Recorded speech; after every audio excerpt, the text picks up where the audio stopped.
Right. మొన్న చెప్పినట్టు రాజశేఖర రెడ్డి గారిని కుట్ర చేసి చంపారు, నన్ను కూడా చంపగలరు.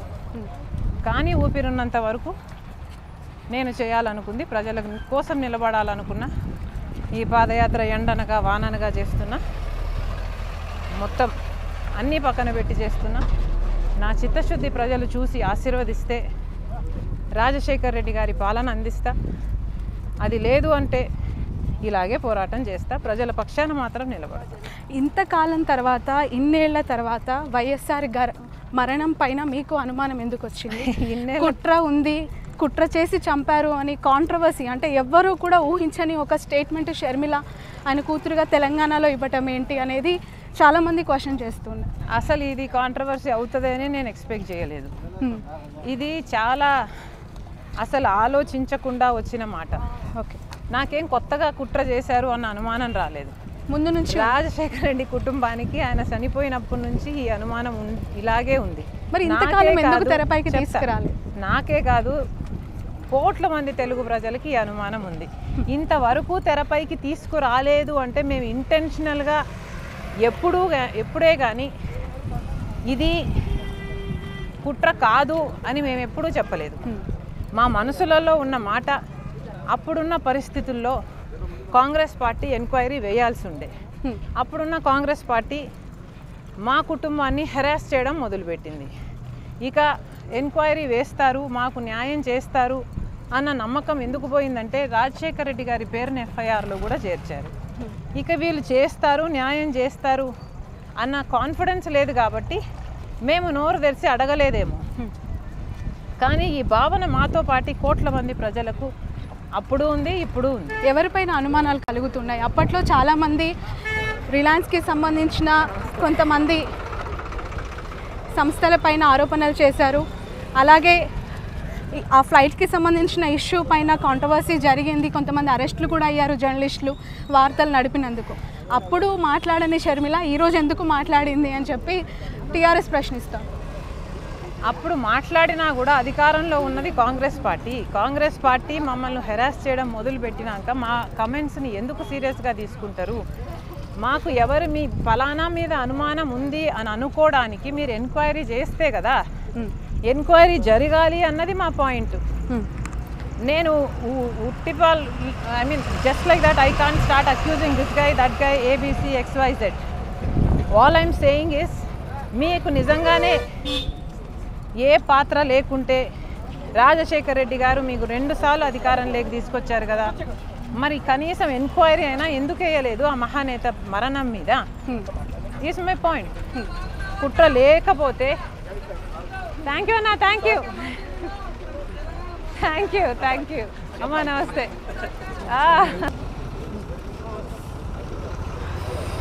ఆయన జేబులో ఉంది.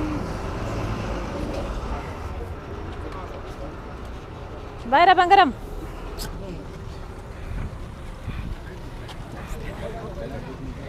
రైట్, ఇట్లా రోడ్ నెంబర్ వెళ్తూ ఉంటే అనేక మంది మిమ్మల్ని పలకరిస్తూ ఉన్నట్టున్నారు.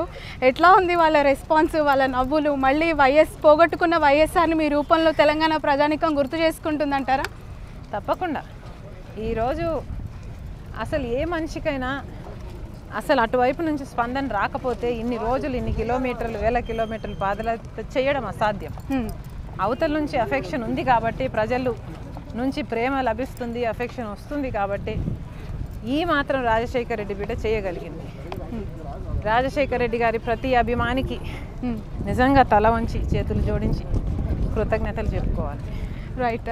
షర్మిల ఎనర్జీ బూస్టర్ ఏంటి? మార్నింగ్ నుంచి నైట్ వరకు అదే ఎనర్జీతో, అదే నడక, అదే చిరునవ్వు మొహం మీద కనిపిస్తూ సుదీర్ఘ పాదయాత్ర. అసలు ఎవ్వరూ ఊహించలేదు తెలంగాణలో లేడీ సూపర్ స్టార్ మీరే అవుతారు, తెలంగాణ పాలిటిక్స్లో ఒక కీ మీరు ప్లే చేస్తారు అని చెప్పి.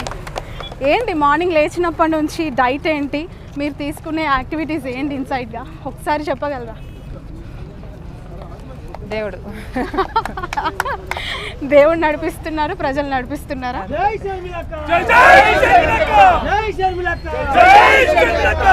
అడుగులు మాత్రమే నావి, అంతేనా? అంతే, మొత్తం everything I should. Right. BJP strengthen అవుతున్నాము, రాబోయే కాలంలో మాదే ప్రభుత్వం అని చెప్తోంది. టీఆర్ఎస్ ఏమో హ్యాట్రిక్ మాదే అని చెప్తుంది.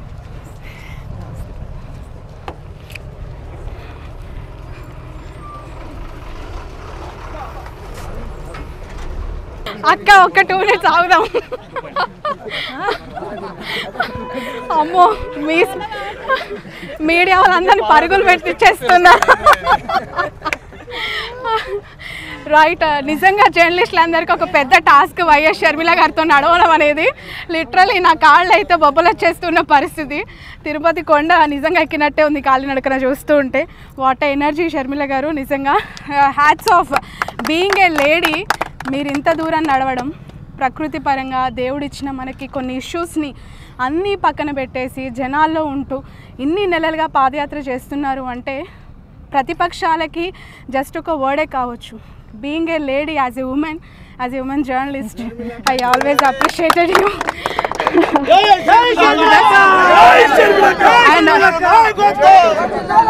రైట్, ఫైనల్గా రాష్ట్రంలో త్రిముఖ పోరు కనిపిస్తుంది. అటు బీజేపీ ఖచ్చితంగా అధికారంలోకి మేమే వస్తున్నాం అంటోంది, మునుగోడు బైపోల్ని తీసుకొచ్చింది. అండ్ టీఆర్ఎస్ హ్యాట్రిక్ మాదే అంటూ ఉన్నారు. కాంగ్రెస్ ఖచ్చితంగా జోడో యాత్ర ఎంతో కొంత ఫెచ్చింగ్ అయ్యి మేము ఈసారి అధికారంలోకి వస్తామని తెలంగాణ తల్లి కొత్త విగ్రహాన్ని కూడా రేవంత్ రెడ్డి ఆవిష్కరించారు. ఎలా చూస్తారు ఈ సినారియో?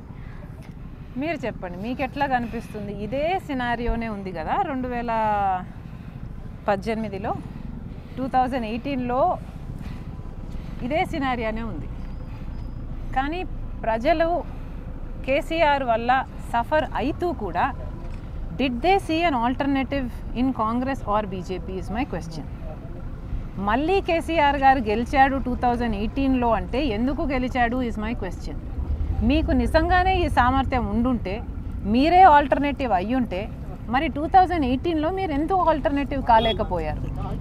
మీరు ప్రజలకు ఒక ఆల్టర్నేటివ్ ఇవ్వలేదు కాబట్టే కదా ఈరోజు మళ్ళీ టీఆర్ఎస్ పార్టీ అధికారంలోకి వచ్చింది. మళ్ళీ ప్రజలు ఈ ఘోరాన్ని, ఈ పాలనను మళ్ళీ అనుభవిస్తున్నారు అంటే దానికి కారణం మీరు కదా.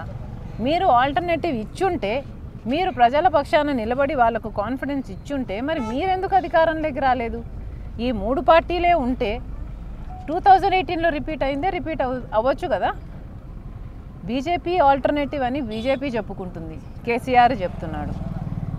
అసలు బీజేపీ ఆల్టర్నేటివ్ అయితే బీజేపీ ప్రతి నియోజకవర్గంలో వాళ్ళ క్యాడర్ని పెంచుకుంటారు. కానీ ఇట్లా ఎక్కడో ఒక చోట ఎమ్మెల్యేని ఒకటి పిక్ చేసుకొని ఆ ఎమ్మెల్యే చేత డిఫెక్షన్ చేపించి అక్కడ ఎలక్షన్లు తెప్పించి అక్కడ కేంద్రం నుంచి వాళ్ళ మజిల్ పవర్ ఉపయోగించాలనే ఈ నీచమైన ఆలోచన, స్ట్రాటజీ ఇదేమిటి? మీకు నిజంగానే దమ్ముంటే, ప్రజలలో మీకు ఉంది అని మీరు చెప్తున్నారు కదా, మీకు ఉంది అని, మీకు ఉన్నట్టుంటే మరి ఎందుకు ఈ దొంగ స్ట్రాటజీలన్నీ? అంటే ఒక చోట మీరు గెలిస్తే, ఈటల రాజేంద్ర గెలిస్తే అప్పుడు మీకు హైప్ వస్తుందా? అదేనా మీ సామర్థ్యం? సో హైప్ వచ్చేసిందంటే ఇంకా మీరు వచ్చేస్తున్నారు అధికారం లేకని మేమందరం నమ్మాలా? సో మీరు చెప్పే మాటలన్నీ మేము తలకాయ ఊపుతూ కరెక్ట్ అని మేము అనాలా? ఇక కేసీఆర్ గారేమో లేని కంటెండర్ని చీఫ్ కంటెండర్గా చూపిస్తే, అసలు కంటెంట్ చేయాల్సిన టైంలో అసలు ఆ చీఫ్ కంటెండర్కి బేస్ క్యాడర్ స్ట్రెంతే లేకపోతే, ఇక చీఫ్ కంటెండరే లేకపోతే ఇక కంటెన్షన్ ఎక్కడుంది? అదే కదా కేసీఆర్ గారి స్ట్రాటజీ. కాంగ్రెస్ని పక్కన పెట్టి బీజేపీ నాకు ఎనిమి, బీజేపీ కంటెండర్ అంటున్నాడు అంటే ఏమిటి స్ట్రాటజీ? ఇదే కదా, ఇద్దరూ కలిసి డ్రామాలు ఆడుతున్నారు. రైట్, మునుగోడు బైపోల్లో మీ స్టాండ్ ఏంటి? అభ్యర్థిని పెడతామని గతంలో మీరు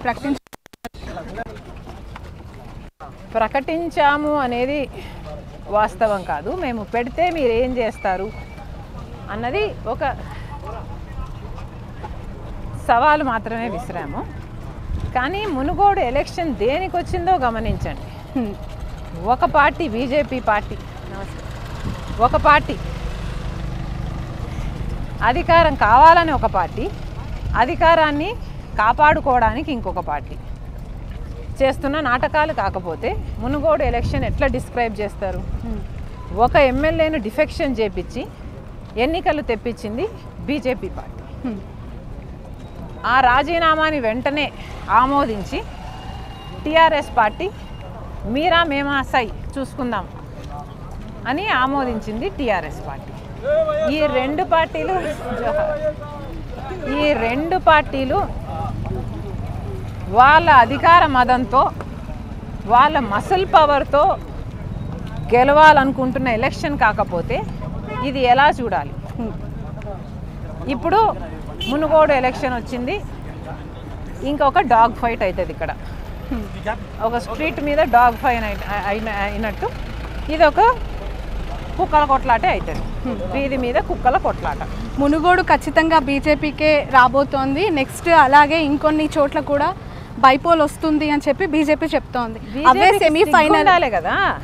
అసలు ఇది ఏం తొక్కులో స్ట్రాటజీ మీది? ఒక మనిషి చేత 5 ఏళ్ళు ఉండాలి అని ప్రజలు ఎన్నుకున్న ఎమ్మెల్యేని మీరు డిఫెక్షన్ చేపించి అక్కడ ఎలక్షన్ తెప్పించడం ఏమిటి?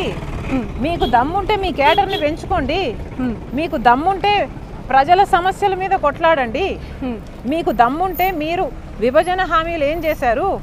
బయారం స్టీల్ ఫ్యాక్టరీ ఏమైంది? కోచ్ ఫ్యాక్టరీ ఏమైంది? అవి ఎందుకు చేయలేదు? అది సమాధానం చెప్పండి. మీకు దమ్ముంటే 2 కోట్ల ఉద్యోగాలు అన్నారు కదా సంవత్సరానికి, మరి 8 సంవత్సరాలు అయింది, 16 కోట్ల ఉద్యోగాలు కదా. మా బిడ్డలకి ఎన్ని ఉద్యోగాలు ఇచ్చారు? కనీసం 50 లక్షలైనా ఇచ్చారా? అది సమాధానం చెప్పండి. ఒకడేమో ఇంటికో ఉద్యోగం అని ఈయనంటాడు, 2 కోట్ల ఉద్యోగం అని ఆయన అంటారు. మీకు మీ హామీలు నిలబెట్టుకునే దమ్ములే. మీకు తెలిసిన రాజకీయాలల్లో మతం పేరు మీద చిచ్చు పెట్టడం. ప్రజలు సంతోషంగా ఉంటే మీకు ఇష్టం లేదు, మతం పేరు చెప్పాలి, చిచ్చు పెట్టాలి, ఆ మంటలో వీళ్ళు సరి కాచుకోవాలి. ఇదే కదా మీకు తెలిసిన రాజకీయాలు. లేకపోతే ఒకటి చేత డిఫెక్షన్ చేయించాలి, ఎలక్షన్లు తెప్పించాలి. టీఆర్ఎస్తో సిపిఎం, సిపిఐ లాంటి పార్టీలు అక్కడ మద్దతు ప్రకటించాయి. కాంగ్రెస్ అభ్యర్థిని ప్రకటించుకున్నాయి. యాజ్ యూజువల్ బీజేపీకి రాజగోపాల్ రెడ్డి. షర్మిల స్టాండ్ ఏంటి? అట్లీస్ట్ సపోర్ట్ చేసే పరిస్థితి ఉందా? అభ్యర్థిని నిలబెట్టే పరిస్థితి ఉందా పార్టీకి సంబంధించి అని చెప్పి క్వశ్చన్ వస్తుంది. సపోర్ట్ చేస్తారా? క్వశ్చన్ ఏదైనా ఆన్సర్ మీకు త్వరలోనే వస్తుంది. కానీ ఇక్కడ విచిత్రం ఏమిటంటే కమ్యూనిస్ట్ పార్టీ వాళ్ళు ఎందుకు టీఆర్ఎస్ పార్టీకి సపోర్ట్ చేస్తున్నారు? ఇది ఎక్కడ విచిత్రం?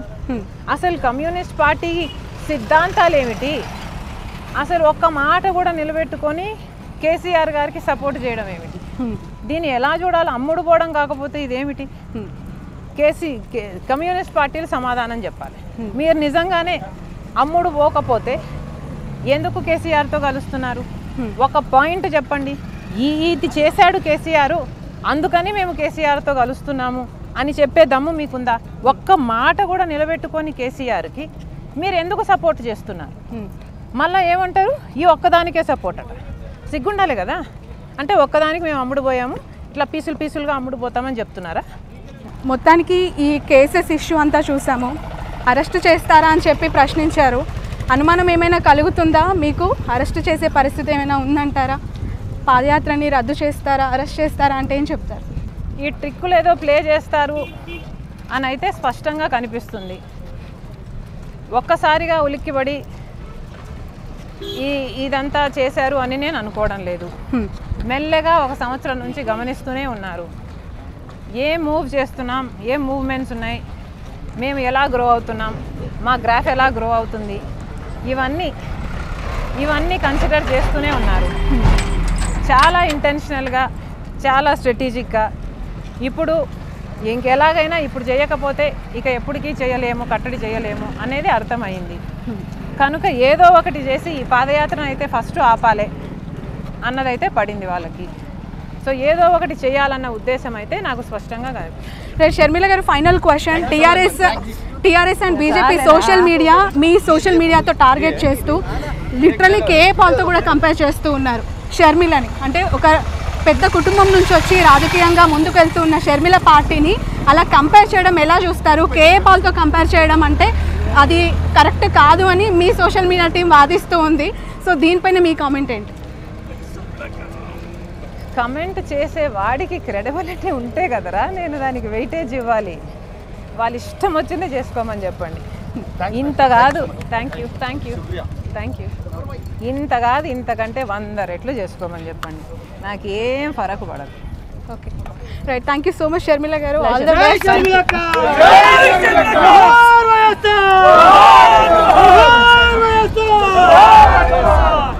సో మొత్తానికైతే చేవెళ్లలోకి వైఎస్ షర్మిల పాదయాత్ర ఎంటర్ అయింది. సుదీర్ఘంగా తన పాదయాత్రతో ప్రజల్లో మమేకమవుతూ షర్మిల ముందుకు వెళ్తారు. That's all for with Sharmila.